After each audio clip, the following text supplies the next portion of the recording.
Our goal for today, we're going to be doing 6.2 notes, which are bisectors and triangles. Our goal will be to learn and apply properties of of perpendicular bisectors and angle bisectors. So a perpendicular bisector, this is something that we've already defined, but all this is, it's exactly what it says. Perpendicular means it forms a right angle, and bisector means to cut in half. So this is going to be either a line or it could be a segment that cuts a segment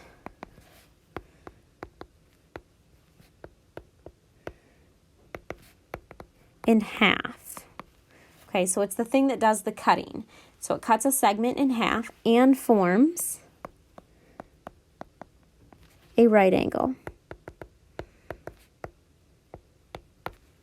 So let's take a look at what this would look like.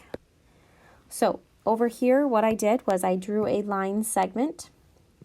I put the midpoint on it so I can see that it's cut in half with those markers on there showing that the two halves are congruent. This line is going through that midpoint. It could be a line, it could be a segment, but this is what the perpendicular bisector is because it's going through the midpoint. It's cutting this segment in half, and it's also forming a right angle, which I denoted with that symbol right there. So moving on to an angle bisector. An angle bisector is going to be, it's a ray that divides an angle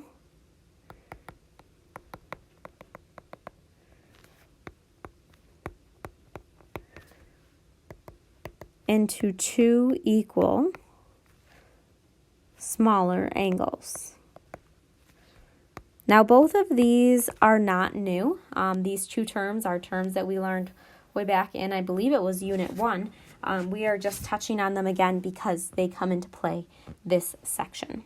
So if I go ahead and I draw an angle,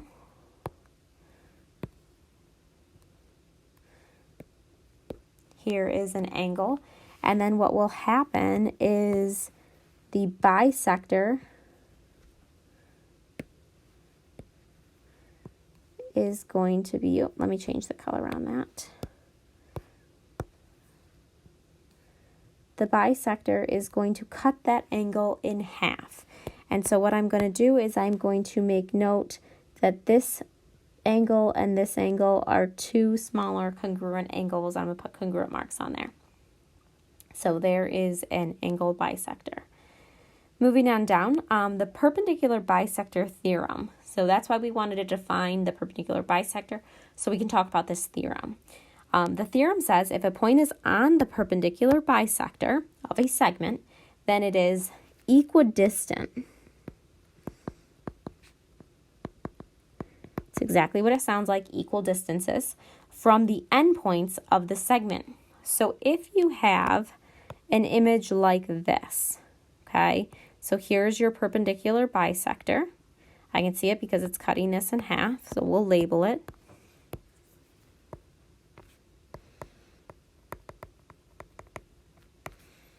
Which is still right here, okay? So a point is on that perpendicular bisector. What that means is that the distance from this point to the end point, from this point to the end point, those are equidistant. So I can mark those the same length. They're the same length as each other there. They are equidistant from the end points. So from this point on the bisector to both the end points of the segment that it's bisecting, those are going to be equal segments, congruent segments. So this also means this forms, you can see, an isosceles triangle.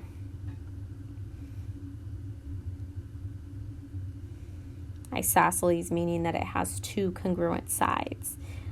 Maybe you remember that from junior high. The converse of the perpendicular bisector theorem says that if a point is equidistant,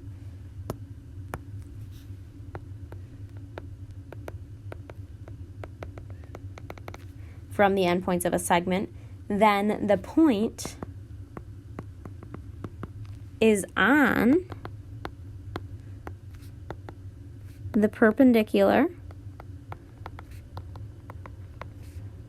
bisector of the segment. Okay, so if we can see that from this point, it's the same distance from both those, so I have an isosceles triangle there, then I know that there's a perpendicular bisector here.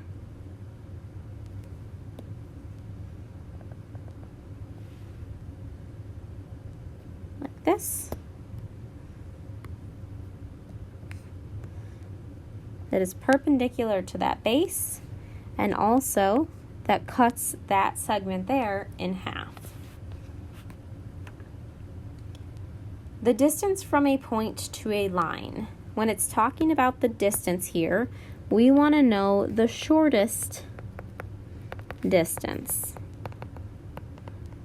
Now, if you want to go the shortest distance, just demonstrating, you're not going to go from that point way over here. You're not going to go from the point way over here. You're not going to go from the point on a diagonal. The shortest distance is directly to that line. How do we know which one is going directly to this line?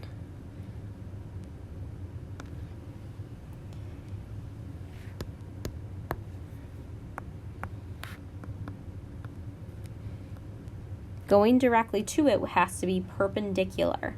So the shortest distance is going to be segment AB.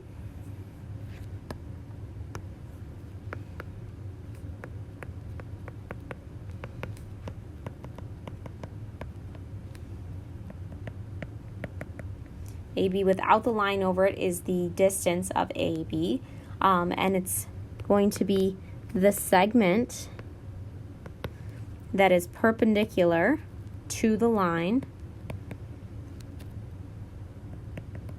through A. So it has to be form that perpendicular. All right, on to the next page. The angle bisector theorem says that if a point is on the bisector of an angle, then the point is equidistant from the sides of the angle. So what does this mean? Well, if you have this image here, where you have an angle bisector, we can see that because both of those are marked congruent, okay? Then we know from this point, measuring to this side and to this side. Now going directly there, we're talking about the shortest distance. Those are going to be equidistances, okay? Those will be equal or congruent segments there. So what I'm going to do is I'm going to draw in a segment from there and draw in a segment from here. I'm going to make them look as close to perpendicular as I can by doing this freehand. So these are perpendicular, okay? And what this tells me is that those are going to be equidistant. So those are congruent segments there. The converse of this theorem says that if a point on the interior of an angle, so here you have a point, it's on the inside of this angle, is equidistant from the sides of the angle. Okay, so let's see what that actually looks like here. So this point on the inside of the angle, it's equidistant. This segment and this segment are the same distance. They are a distance from a side because they're perpendicular. Then the point is on the angle bisector. So what that means is that we can draw in the angle bisector so that ray cuts this angle into two equal smaller angles. So let's do some examples with using these last two theorems. This one, what we can see is we have an angle bisector, And we know that this is the distance to one side of the angle. This is the distance to the other side of the angle. I know their distances because they're right angles to a side, okay? Or to a ray or a segment or a line. So what I know is that this point on the angle bisector has to be the same distance to both sides, meaning I can label those two segments are congruent. So what I can do now that I know that those two segments are congruent is I actually need to go and set this up. 5x has to be equal to 2x plus 24. And then we're going to use algebra to solve. So subtract 2x on both sides. 3x equals 24. Divide by 3 on both sides. We should get that x is 8. So we're going to label that up here. Now we're going to plug it back in to figure out what BF is. BF means the distance between B and F. So that distance here, 2 times 8 is 16. 16 plus 24 is 40. Now we're going to plug it in to find F to D. So from F to D, 5 times 8 is 40. Were these supposed to be the same? Yes, because they're supposed to be, F is supposed to be equidistant from both B and D. So we did this correctly because we got the same number for both. If you plug it in and it didn't work, then you might have done your algebra wrong or your setup wrong.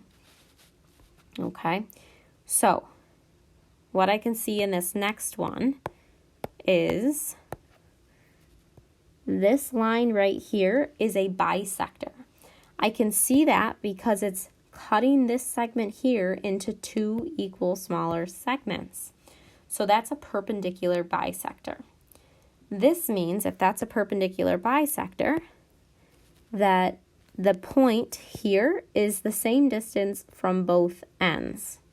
Meaning what I can do is I can mark these two segments congruent. I also know this point on that perpendicular bisector is the same distance from both ends. So I can also mark these two segments congruent. I have to use new marks though because they're not the same as the other ones. Be careful because these drawings are not always done to scale, and what it might try to do is this might make this point a lot closer, so you're unsure whether to set the 15 equal to 2x or the 10 equal to 2x. So be careful and make sure you know which point is on the perpendicular bisector. So highlight the perpendicular bisector. That will help you. All right, so then our setup here. 2x has to match with 10. So we get x is 5. The other ones, the ones with double dashes, 15 has to match 3y plus 6. Subtract 6 from both sides. Divide by 3 on both sides. Y, you get 3. Now let's plug those back in to actually just double check here. 2 times 5 is 10, so that one works. 10 and 10 match. 3 times 3 is 9. 9 plus 6 is 15. So that also works. And that's all your notes for today.